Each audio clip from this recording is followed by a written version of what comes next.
Mike Bako for DS Simon Productions, coming to you from PR News' PR Digital Summit, and we're here with Scott Gulbransen from H&R Block. Scott, thanks for joining us. Oh, my pleasure. I appreciate it. So, social media, people think about social media as active engagement, but with H&R Block, you were mentioning that people don't necessarily, it's not a 9 to 5 social media engagement. People are looking for advice, insight after hours, when they're at home. How do you manage that?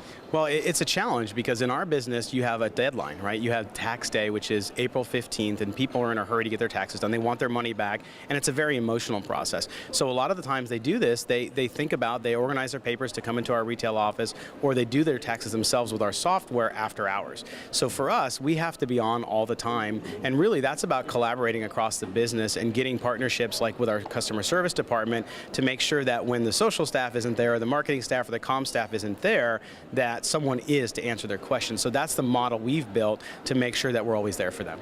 You mentioned customer service, and when people talk about social media, they talk about ROI and driving business.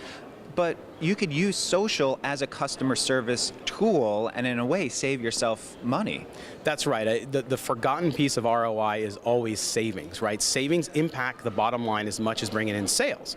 And so for us, that's exactly what we did, because sometimes I think we try to take the path of most resistance versus least resistance. And so we looked at it and said, you know what?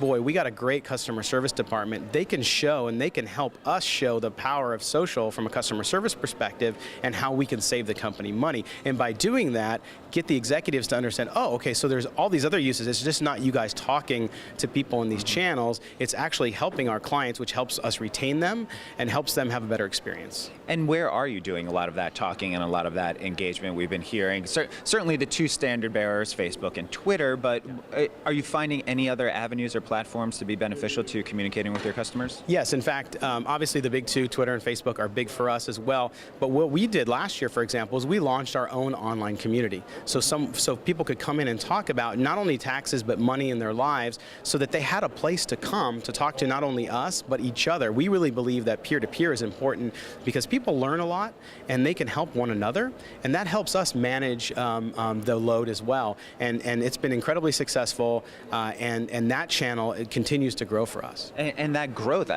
certainly, do you see other brands possibly doing that? Are you capturing information that you otherwise would not have gotten if you're just interacting with them on Facebook and Twitter? Yes, I think so, because I think with Facebook and Twitter, it's so much in the moment. With an online community platform that's your own, that you own, and actually that they own, what you find is that they're engaged more often, they're engaged for longer periods of time, and oh, by the way, we're a seasonal business, and they're engaging with us in the summertime, when taxes aren't even necessarily on your mind.